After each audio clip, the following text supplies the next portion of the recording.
The film opens in Numidia, a peaceful land at the edge of the Roman Empire. Here, Lucius leads a quiet and content life, living on a modest farm with his wife.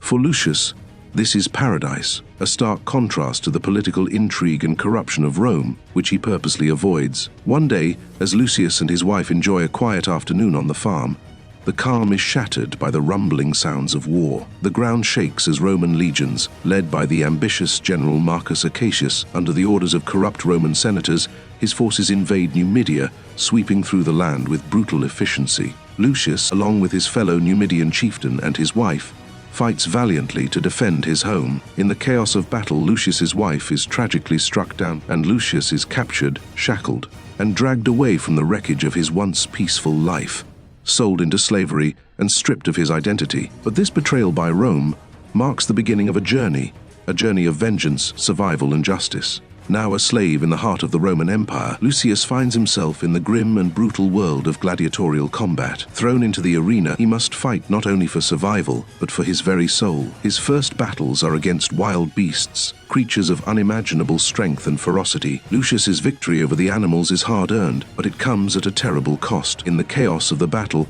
his friend, the Numidian chieftain who had been captured alongside him, dies. But it's not just the beasts that threaten his life. Lucius's skill in the arena catches the attention of Maximus, a former gladiator who has since become a powerful figure in Rome's political landscape. Sees potential in Lucius. He offers to train him, not just in the art of combat, but in the more subtle art of navigating the treacherous politics of Rome. Lucius, eager to survive and perhaps seek vengeance one day, agrees to Maximus's tutelage. Under his guidance, Lucius learns to fight with precision and grace, moving beyond mere brute force. He also learns that the arena is more than just a place for bloodshed, it's a place for influence, where favor with the right people can mean the difference between life and death. Before Lucius can enter the Colosseum, however, he must first prove his mettle in a different kind of battle. At a lavish Roman party, a gathering of the city's richest and most powerful, Lucius is forced to fight another gladiator in a private match for the entertainment of the elite. Lucius triumphs in the match with breathtaking flair. The room bursts into applause, and in an instant,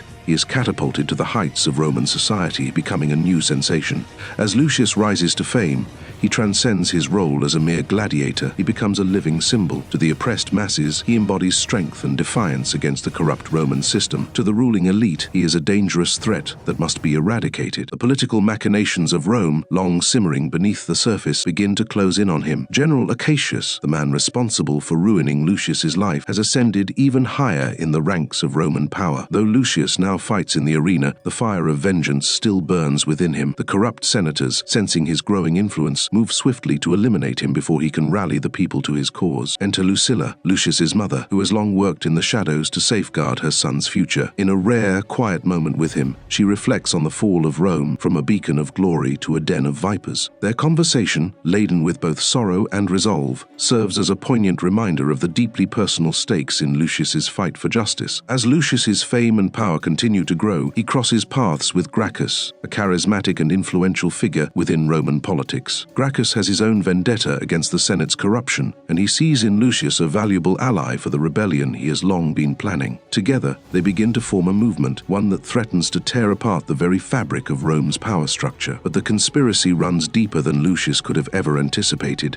As he delves further into the intrigue, he discovers that his quest for revenge has become entangled with a far greater struggle for control of the empire itself. The lines between personal vengeance and the fight for the soul of Rome blur, and Lucius finds himself at the heart of a battle that will determine the future of the empire. The film's climax takes place in the Colosseum, where Lucius finally faces General Acacius in a brutal showdown. Their battle is more than just personal revenge. It's the symbolic clash between tyranny and justice. As the two warriors fight to the death, Lucius has a moment of reckoning. In a final act of mercy, Lucius chooses to spare Acacius, refusing to let his quest for vengeance consume him completely. However, the corrupt Senate, fearing Lucius's growing influence, decides to execute the general anyway, despite Lucius's pleas. As the rebellion ignites, Lucius fights not just for his personal revenge, but for the future of Rome. The final moments of the film show a bloody uprising as the ruling class is overthrown and key political figures meet their end. Amidst the chaos, Maximus, Lucius's mentor, betrays him, revealing that he has been using Lucius all along for his own political gain, and kills Lucius's mother. In a final act of brutal justice, Lucius chases down Maximus Macrinus, confronting him in a dramatic showdown. The fight ends with Macrinus's death at Lucius's hands. The film closes with Lucius standing over the ruins of Rome's old regime, bloodied but resolute. His actions have sparked a movement for change, planting the seeds for a new era of leadership. Yet, Lucius knows that his journey is far from over. He may have avenged his family, but there is still much to be done.